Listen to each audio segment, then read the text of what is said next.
Oh man, here we go, man. We got one of the hottest rappers in Philly right now, man. Come on, Toure, how you Sean. doing? Come on, Sean. Talk to me, baby. I just left Philly maybe 4 days ago, and I was with my little cousin. He played your music. Right, We went to the Philly to the tailgate. Cars riding by. I heard your song again, Hood Poetry. right. So I called Marlissa. I said, man, I text Marlissa. I said, man, we got to get this dude on the sit down, man. I'm hearing this music everywhere, and now you here. 100%. I feel like How's we it? passed due. I feel like we passed due, Sean. No bullshit. I remember when I had my first Meek wave, your shit was kind of like on its way to taking all the way off how it is now. I remember that whole shit seeing you build it. You feel me? Most definitely. I hit you up too. I DM'd you. I don't know if you remember years ago. I know. And it wasn't even like I was on my high horse. I just wasn't interviewing at the time. I wasn't really trained for them interviews. I was like just transitioning out of all the nonsense. You feel me? Like I wasn't ready to really sit down in front of them cameras and talk at that time. Yeah, it's nothing personal with me. You know, everything happens for a reason. Yeah, for sure. Like I didn't feel no way about that. You know, I just when I see somebody doing their thing, I always tap in. I try my best to at least. For sure. So how does it feel, man, that you know you can go outside in Philly right now and possibly hear somebody play your music? Um, it's like it almost feel like a product of working hard. Like everything almost feel like cause and effect. Like for every action, it's a reaction. You feel me? It's like all them nights when you staying up, countless nights. You feel me? 6 a.m. when you leave and everybody sleep. I'm waking the manager, the girls up, or whatever. However my session look, I'm waking them up so we can leave. It's like I was putting in that work for all them extra hours for this outcome. For people to be riding around banging that shit. Like it be all age groups. You know, I don't live in the city, so I'm getting calls when I'm OT and they FaceTiming me like, look at her, she's old playing this shit. Look at old here, he older playing it, and young people playing. Like it's, you feel me? I feel like it's all a product of me putting that time in, bro. Just work, all work. Yeah. Cause when I type in your name on Twitter, you know, I always try to do my research. Yeah, A lot of your fan base are women. I don't know. Have you noticed that? A lot of your fan base is mostly women. I mean, you got a lot of male fan base too, yeah, kids and shit like that. But this new project, it's a lot of women. yeah. I noticed that. I can't even tell you specifically why that is, but I can say one of my first songs that clicked was towards, like, dedicated towards the females. You feel me? Like, I dropped Out West. Like, that was one of my, I had a bunch of songs, but that was one of like the anthems, one of my songs that clicked. And when it clicked, it was like, the niggas start getting like, it's an Out West song, so West Philly fucked with it. They like messed with it immediately, like soon as it came out. But like as the South Philly, North Philly, as the dudes start fucking with it from over the city, every time I asked them how they got on it, it was from a girl. You feel me? So the girls kind of like top supporters of this shit. They buy the merch, they first to buy their tickets. They not really last minute. Females in general be on top of that shit, you feel me? They a little bit faster than us with it, than the males, you feel me? We wait last minute to handle shit. Right. You know, years back, I'm gonna say like before, not before, but like when you were rapping and it was a struggle in the beginning. Yeah. Take us through some of them times where it got real rough at times and you kind of doubted yourself. Countless times, you know, I took the risk and moved to LA when I was young. Like, not super young, but I was like 19, 20, like 19, about to turn 20. The transition of ages, I just was like, this year, I'm going to slide. I'm going to see what LA hitting for, you feel me? I took that risk, I took that leap. And there was countless nights out there where I was in the studio and LA wasn't what I imagined it in my mind. Like, soon as you leave the state, everything just going to change. But it really don't. You still got to put in all the groundwork and all the shit that you feel me? So I feel like that played a major role in like my struggles was taking that leap, moving. And like when you in a room, I was like becoming Toure in Philly. Like I was already Toure on my block or in my hood, but like Philly was starting to be like, oh, that's the boy Toure. And I ended up being in LA around that time. So I don't feel that. The people that's in LA ain't saying that's the boy Toure at this, you feel me? So it was like really humbling when you move out the state and you see a lot of people ain't on the same wave that they on in your state. You think everything just your state. You see you ain't got that same effect everywhere in the world. That should be humbling to help you. Like, that's one of the struggle experience that help you feel like I got to get bigger. You feel me? Did you stack up to leave to LA or was it just a cold turkey, I'm out? Did you Um, think about it too much? Honestly, I ended up not graduating on some real shit. I ended up not graduating high school. You hear me? Because I was moving to LA. So I was busy. I had was going through a lot of family shit, just a lot of shit was going on at the time. You feel me? And I was going to a night school, and I was fucking up my attendance on and off. I wasn't really making it on time as much as I was supposed to. So they told me to come back. I only needed 1 or 2 credits left. I went to Mass 3 first, so our credit system kind of moved a little faster because you gotta have a 76 to pass. So when it was time for me to go to night school, I ain't have a lot of classes, but I ended up not attending how I should have been. You feel me? So when it was time, they told me to come back in May. I'm like, this summer I'm moving to college. My mom was mad as shit. Damn, you've been fighting this shit out. You gotta graduate. Yeah. I'm like, I gotta move though. And that was one of the smartest decisions I made. It put me through all the struggles. Some niggas gotta go to college to feel like they ain't got nobody in their corner and shit. Mm-hmm. But just leaving in general, you get to see who you is when you leave around from your comfort zone. You feel your comfort zone, everything. Give me this, huh? A lot of people are scared to do that. Cause like you say, a lot of people are the man in their hood, they're the man on their block, and they start to feel comfortable. But when you go out of town, nobody knows you. They treat you like a regular Joe, and that's what humbles you. But it matures you. Mature you for sure. Down to like you said, the women being my film beats, down to you talking to the women, it's not the same as you on the East Coast or you in Philly. A lot of the shit that you used to saying, a lot of the vibes you used to catching immediately is not the same. These people different. They grew up totally different from you. It's I don't know. It's gift and a curse. You get a lot of fun with it too. You might be sitting next to a girl who dad owned Pringles in LA at this party so you feel me? So it's still a gift and a curse. You get yourself in them circles when you leave. Yeah. Now I heard you said recently that, when you moved to LA, you really didn't have a lot of money. Right. You was still trying to figure it out. You didn't have enough money for an apartment. It was just you, I think, and somebody else. And you didn't have it like that. How much money do you think you had leaving Philly? I might have left Philly with close to a dime. Not no real money. Not nothing that was gonna hold me down for you. I ain't had 6 months worth of money. You feel me? I knew knowing how LA was gonna be, but I just was I don't know, it was a leap of faith. And I got family that's out there outside of that, and I built real relationships being out there my first couple months, being how solid I was. Like I said, I was transitioning straight off being on the streets all day. So my energy was the most genuine. There was no ego attached to it at this time. You feel what I'm saying? There was no extra shit attached to it. It was easier for me to branch off and really see what I wanted to do. I really chose this music shit at that time. Everything else I'm gonna put aside. This is what I'm on. I think a lot of artists need to hear this because, it's a lot of people that, and like I said before, that are comfortable right now. Right. And they need to get out their comfort zone. So what's something that you would tell artists watching this interview right now that, that never left their city before? They're scared. They don't know what to expect. Expect everything different. Expect to not click with niggas immediately. Expect to not be able to, not be able to get a chick. If you could talk, but not for it to be as easy probably it is because you're so used to talking to people who conversations is similar to yours. These people not talking about what we talking about. They don't care. Down to the sports. They don't care about the Eagles. Even if you try and just make it a casual conversation, you feel what I'm saying? You gotta be willing to expect for shit to be totally different, but be willing to deal with with the differences that's gonna come. Don't be thinking you gotta be in the same shit forever. Accept change. Damn, I'm getting older. It's gonna be times gonna change. I don't wanna be on the same shit your whole life. I feel like in Philly, we fast to bash somebody that's on the same shit. And then naturally we'll fall into that cycle and don't notice. We'll be they've been doing that shit since I was a kid. And then you end up being an older person that been doing that same shit you doing since you was a kid. So it's you can't be scared to jump out your comfort zone. Absolutely. Now speak on your upbringing. You're from West Philly. 100%. And you had was your dad in your life? Mm-hmm. Yeah, my pop was in my life for sure.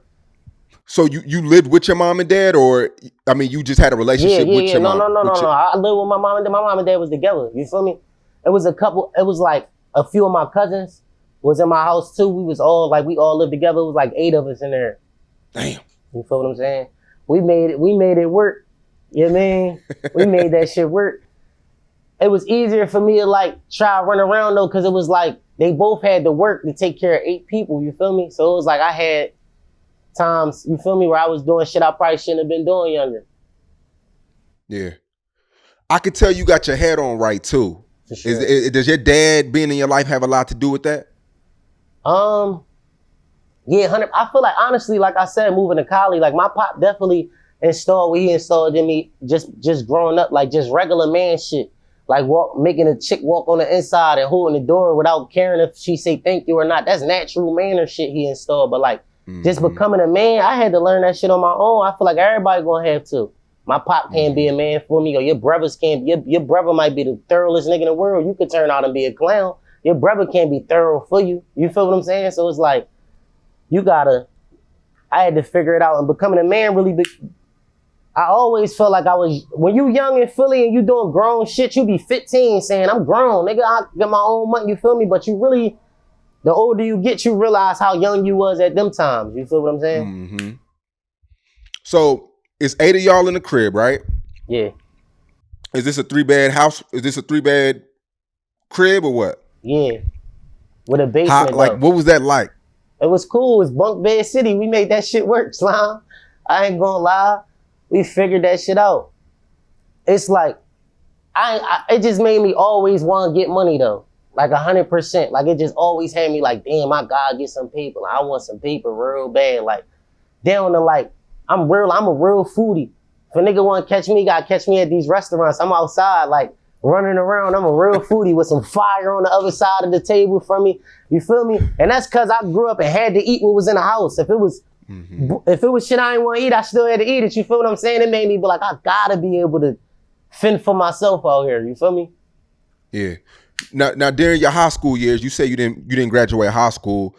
How was you making money to get them, them new sneaks and fresh clothes and, shit like that to make a way without asking your parents? Like, what things were you doing to make a little bit of money? Was you working a 9 to 5 or no? No, I had one job my whole life too. And I did it just on some real shit. I was probably like a sophomore. I think I was a sophomore or 11th grade. And I just wanted to get all the sneaks. You feel me? I was working at motherfucking Foot Locker. No funny shit. I always laugh at that because I was there for like 3-4 months, right? Doing whatever. Like this is the longest stretch. I feel like I was doing some shit. You hear me, Sean? And my boss was from South Philly. He Bean's cousin. He know Meek and them niggas. So I used to be like always mad as shit that he was like on my ass. He used to be like, man, I'm gonna link you with them because you doing the wrong shit. This ain't what you supposed to be doing. That's what I'm telling you. Now that's one of my real old heads. You feel what I'm saying? It'd be funny how the world work. But no, I ain't had no gig really. 1 + 1 = 2 type shit. I was making that shit work. I ain't gonna lie. Yeah. I was making that shit work. Little side missions here and there. You know what I mean? That's it. Trying to figure it out one day at a time. We definitely ate though. That's all. Right. We made sure we ate. We ain't starved. You heard me? We was never so hungry our head hurt it. We ain't starved. Most deaf. Now, one thing I like about your music, man, I don't hear too much dissing. You may say some slick shit, but right. You still give us that pain. It's like when you rap, you telling stories, you painting a picture. Yeah. It's like you painting on the canvas, man. And we don't see a lot of that from these young cats, and especially from Philly now, because Philly's like mini Chicago with the Philly drill shit now is completely different from bars and all of that.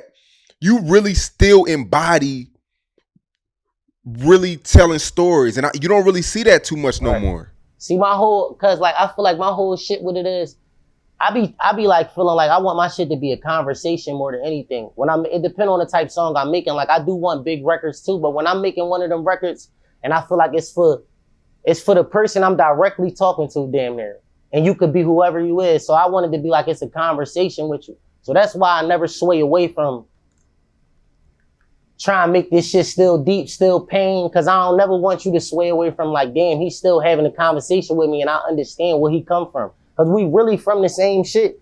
It's to the point it's no not hood in Philly. Everywhere's the hood. It's not no this not the hood, like everywhere. Like you could be from a county or something, there's probably bullshit going on there. Like, you feel me? It's like, we all from literally similar backgrounds. We be warring with niggas that we really know. Or you feel me? Like, this how it really go. It's a full cycle. Niggas' dads might have been cool, but we not. You feel what I'm saying? What makes you stay true to that? Because it's a lot of people who, they see dissing work for other people in, Jacksonville, Chicago, New York. They see the dissing work for other people and they try to get in that lane. Right. But with you take it the long route and you like, I'm not going to fall into that. I'm going to do me. It may take longer, but it's going to all pan out at the end of the day. What makes you, stay true to that? Yeah, it's just like art, real art. I feel like it's like the elevator and the stairs. You feel me? It's like everybody want to take the elevator. You feel me? 100%. But it's like if the elevator crowded or if it's broke, you just gonna chill until they fix it. Like, I ain't one of them niggas that's gonna chill until they fix it. Like, if they ain't on the motion of the music that I'm dropping at the moment, that ain't for me to understand, because I gotta drop what's true to me. You feel me? And when you stick to your shit, you create something that's called the sound more than you creating just a following. You creating a sound, like where your voice means something. When I come on the track, somebody say, damn, that's Toure. Damn, he got Toure on here. Before a nigga say this Toure on the song, he could play it, and they gonna be like, damn, Toure on this joint. You feel what I'm saying? So I stay true through that. Like, honestly, like, I be wanting it to still be like, I created a sound. I took the stairs. I make this shit, the process get respected more. When you go from the 36 to the 41 from the rubber band up, no rolling. You feel me? Yeah. No chair or whatever. Every step, it's like a graduation from the last place you was at. Always look at yourself as an artist. Am I doing better than I was last year? And if you not, you need to be working harder, because these niggas that got 9 to 5s, they want to work every day. 5-6 days a week. They not never stopping. They want to work every day. That's how the check coming in. So it's like, if you gonna play with it, don't get in our way or the artist's way. You feel me? Don't play with this shit and be taking up the studio time. I'm trying to get a 12-hour block. He's saying I can only get 5 because you coming, but you bullshitting. You feel me?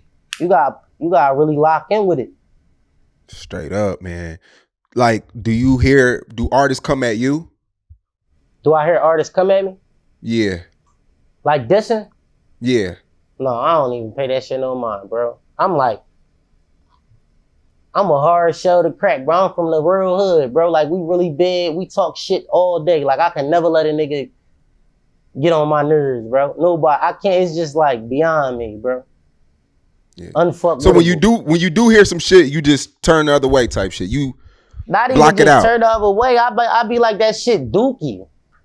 That's how I be. To be real, this shit poop. I ain't even about to let that shit. I'm really a spitter too outside of that. Like, if a nigga really want to take it there and I spit and really talk that shit, you can't fuck with me. If I'm not talking no drill shit or making a record, if we just spitting, you can't, like, come on, bro.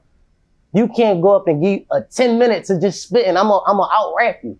So it's like, I don't be even paying that shit no mind. I'll be like, I ain't trying to rap beef with niggas. So why am I rapping about it? You feel me? You seem like a chill dude, man. Why would people come at you? I don't know, it'd be us. They be the ones that be, you feel me? I be chilling, you feel me? I'm glad I seem like a chill dude too. I like to give off that aura, because niggas see me and be thinking like, you gotta prove to me you a gangster, you gotta be on angles around me, but for real, you just gotta be solid. I fuck with civilians too, bro. I fuck with, like, I hate that niggas be making it like every nigga around them gotta be, no, bro. I fuck with you. If I fuck with you, you ain't gotta be none of that to be cool with me. You good in my book if you stay true to you. For sure. Yeah. Now, Philly, last year was a rough year, man. Over 500 murders. Some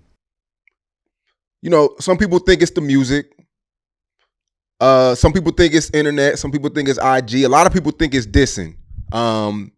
You even got, the FBI in Philly trying to wrap up a lot of the rappers because of the music and such. But what do you think? Why do you think the murder rate hit a record high last year, and what can we do to prevent it? So like, when you think the murder rate peaked 500 the first time, was that 2020? I think it may be 2020. Yeah, 1920. Right, so I'm gonna tell you why. Like, I ain't got this shit down to that. You feel me? But I'm just saying, I'm gonna tell you why.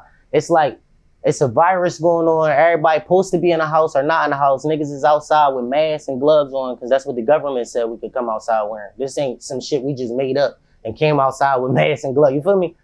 Then it became money issues and people getting money from the state and niggas having more money than they might have ever had because they fuck it up at their job. Now they getting it at one time, or if they don't got like whatever they was doing to get their money. Now it's like niggas got more money than they ever had. It's like they gonna buy shit that they never could buy. Whether that's guns, whether that's drugs, whether that's a trip somewhere, whether that's some jewelry. Niggas is doing a lot of miscellaneous shit, I feel like. So it built something like, it broke the internet for a little while. Niggas was outside looting. Some lit niggas was outside breaking in stores. It's crazy to me, bro. But you feel me? Like, so it's like, it kind of like changed the dynamic of a gangster. You feel me? I feel like everybody want to portray that they like the biggest gangster because they can slide and you can come out with your mask and your gloves and do something and the nigga can't say that was you. You feel what I'm saying? So niggas ain't really staying on business. Like, honestly, it'd be middle of the summer. If you got a mask on, you might as well stay in the house. You really bitching. If you're not a star and you don't want to start commotion, like if you a star, I feel like if you Meek Mills, you might should have your mask on. Like it's people that probably should if you gonna come to a public area. If Meek wanna go get some ishkabibbles, he might shouldn't just hop out as Meek. Cause after 10 minutes, it's gonna be Meek and ishkabibbles. You feel what I'm saying? It'd be too much commotion. But if you a regular nigga and you come outside a mask every day, it's like, who you scared of? What's really the reason why you gotta come outside like that? You can't show your face to nobody? It's crazy to me, bro. It's bitching for real. Do you think the city of Philadelphia should ban the Pooh Shiesty mask? No. In the daytime. I mean, walking this, cause I ain't gonna lie, like I said, I was just in Philly last week and two guys walked by me with Pooh Shiesty masks, and it just make you kind of like, you don't really know what they up to. Yeah. It's like, why are you wearing it?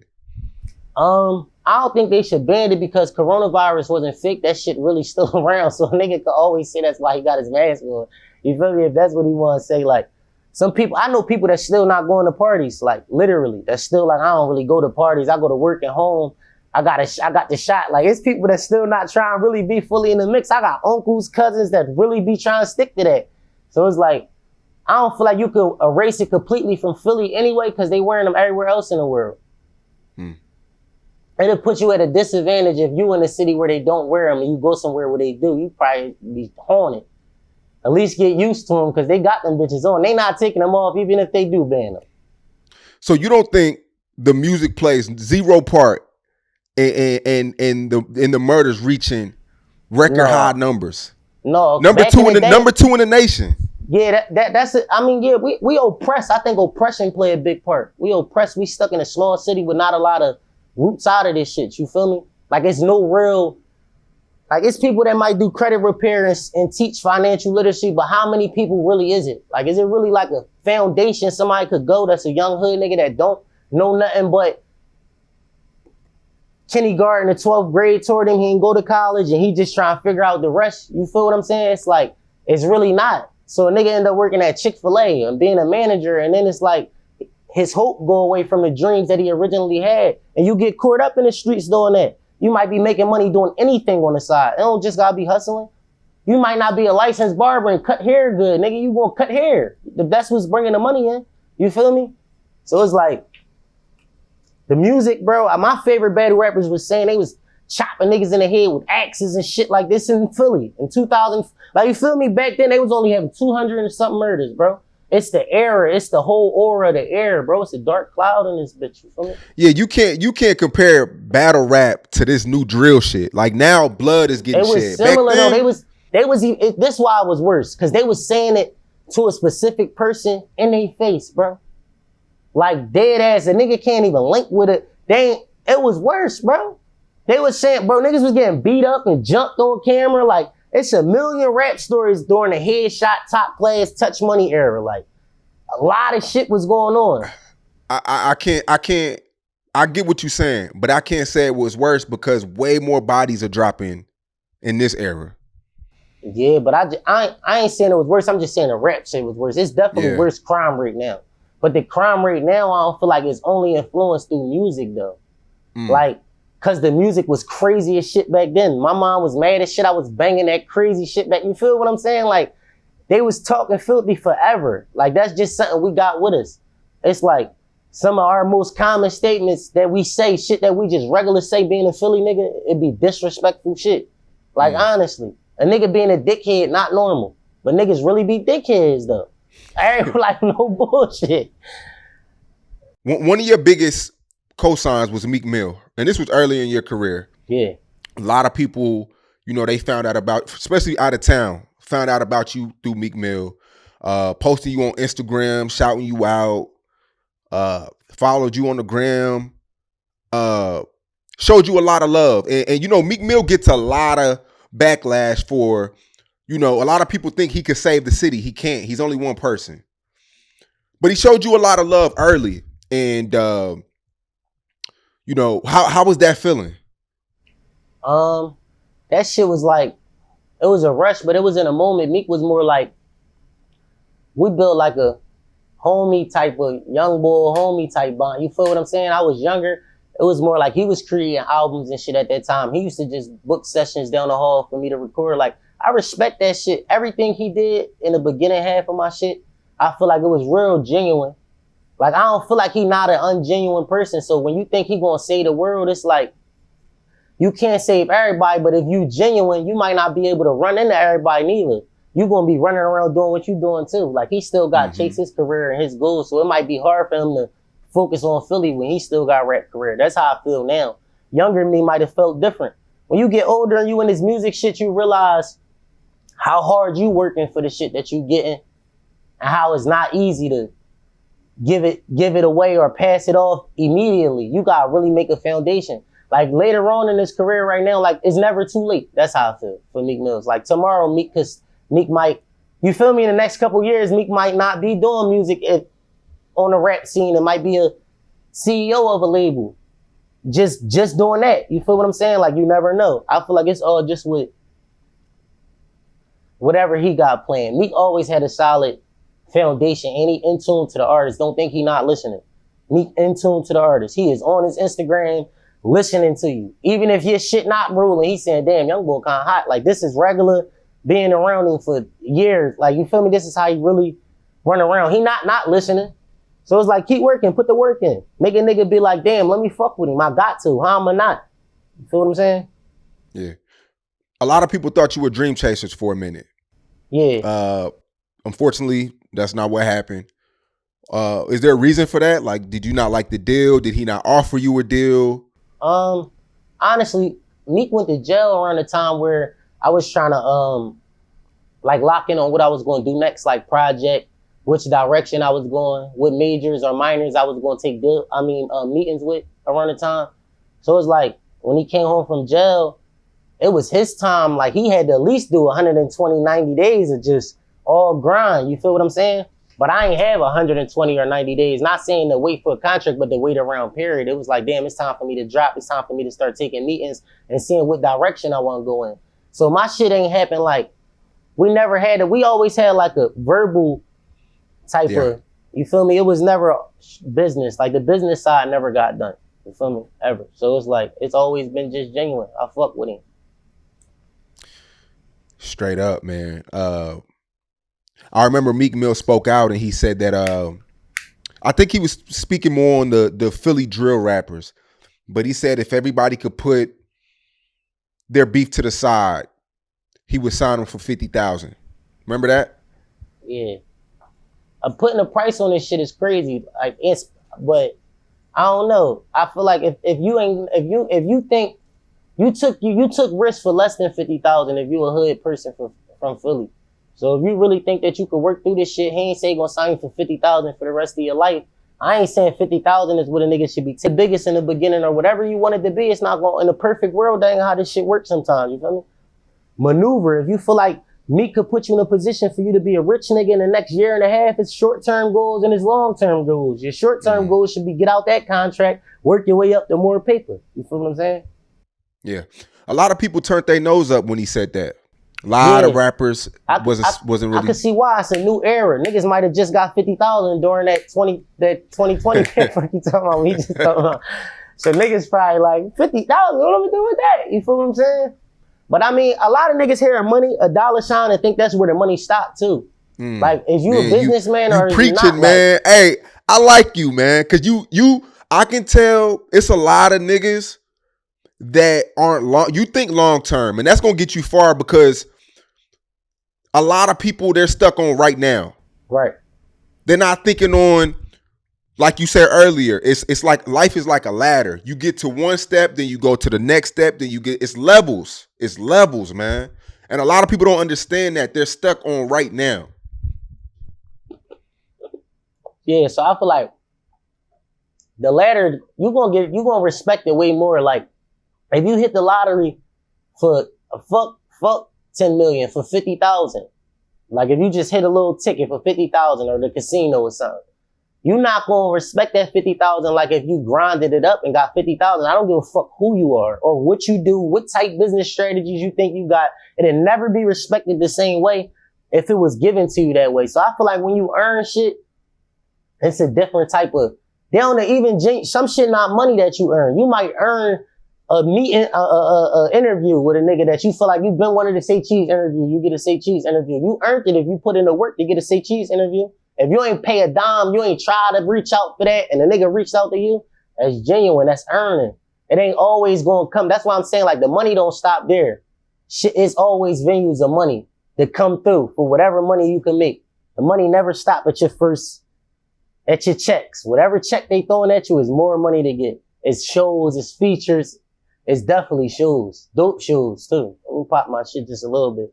Dope shows, dope records, that's what I'm on, Sean. No funny shit. Big time. Most deaf. How you feel about the Philly rap scene now, man? You got Core, you got Leaf Ward, Hood Tally. It's a lot of cats, man. I don't want to name too many because I don't know who you know, but Yeah. it's a lot. How do you feel about the Philly rap scene now? I love this shit. I feel like we could get a spotlight going. Like, we got a spotlight going and we've been dead, but I feel like it's a lot of talents. Like, it's a lot of people that I listen to that you ain't just named, that's just from Philly, that's really talented though. You feel what I'm saying? So I just feel like this shit got like we need to develop something here.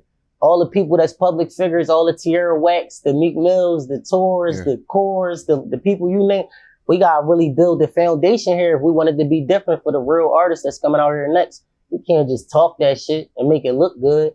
I ain't one of them people that's trying shit on everybody when I get it. You feel me? I want us to all feel this shit. I make sure we all feel it. For real. Yeah. Man, I would love for you and Core to do a tape together, man. Me and Core? Man. Yeah. We always been on different, like, we on different time zones for sure now. But I'm saying we always been on different time. He might be 40 minutes away from my hood. Like, you feel me? He from Uptown. So it's like, we built our bond strictly through music and we both be busy. I know we could lock that shit in. It's potential there for it to happen, but it's all just timing. You feel me? People be saying that. People be asking you about that. You and Core? I hear me and Leaf the most, I think. I hear me and Core though. I didn't heard it. I hear me and Leaf the most. Leaf will be hot. A Leaf tape will be hot. Yeah, I fuck with Leaf. Me and Leaf like Biggie and Pac on this West Philly shit. I don't even know what else to say, bro. We really like, you going like both of us. But they listen to both of us, bro. They listen to both of us, bro. They know what's going on. Like, you could pick a favorite. I ain't even one of them type artists. And that's what I was about to say about the Philly scene when you mentioned that all the artists you named, bro, it's enough money for everybody. I'm telling you, this industry big. It's multi-billion dollar industry. Not a couple million or a couple 100,000, multi-billion. Like, there's money in this shit. Like, everybody could get a piece of this shit. You feel me? So when somebody got a sound that's not strictly just Philly, I ain't one of them people that's like, yeah, but we taking away from the Philly sound. Like, I don't know the Philly sound. It changes. You feel me? Just be true to you. But the drill shit, I feel like that's what really, I feel like you gonna rap about what's going on. If there's a lot of drilling shit going on, that's what you gonna rap about. It was a lot of hustling money shit going on and shit like that back in the day. That's what niggas is rapping about. When you dropped your tape, Hood Poetry, it hit the Apple charts. Yeah. I seen it when it was around like top 60 in the hip hop. Where did it peak at? Yeah, I was it might have went to top 50 or some shit like that, or top, I don't remember, but I know I was in a different zone at that time. I was trying to lock in to figure out what I was going to do. I was gonna give them a deluxe, let's get the video shot. So when I dropped it, it was like, they think it's a game. I'm not done at all though. Like I be more on that with the fans. Like it's not a game. Like I'm really dropping how I said I was gonna drop this shit. I was gonna put it out. Consistency is key. I'm on that for y'all. I'm really dropping that real shit you could bang straight through. Like really vibe out. How did that feel though? Cause you know, it ain't easy to make that top 200 on Apple. Yeah, it's not. When you seen that, like what was the feelings? I still feel it. It's like, damn, how can I get higher? Like, I don't know. That's just the hustler in me. It's like, damn, let's work harder. Let's get this shit higher up. Like, I ain't accepted as like super accomplishment yet. Like, I think it's fire though. And I love that the city supporting that shit. You feel me? That's the city. You feel me? That's how I feel. That's everybody that's really banging that shit on a day in and day out. I respect them the most. For real. Yeah, man, they loving that hood. Let me go look. I was just listening to it. Hood poetry was like that said. That was the record I heard in Philly a lot of times, but it looks like that record right there is like that's the fan favorite off the tape. 100%. Yeah, Game Time too. People fucking with Game Time too, but hood poetry is like that's the one. Hood poetry, I think it's because I'm spitting straight through. I'm giving you that real Toure shit. You feel me? Straight through that shit other people can't do. Them triple line tenders, that fly talk that shit niggas can't do. You gotta fuck with hood poetry. If you gonna listen to that shit, listen to that first. If you ain't never heard Toure, I feel like that's a good song for you to listen to first. You feel me? Most def, man. Hey, Toure, I appreciate the interview. And as you continue to go up, we're gonna continue to run it back. Big fan of what you're doing. I seen it with my own 2 eyes when I was in Philly. Definitely got the streets on lock. And I know you got a lot of potential because of your mindset. Yeah. The number one thing that stopped a lot of artists from being stars is their mindset. And I feel like you got the right mindset. 100%. Yeah, I'm going to chase this shit.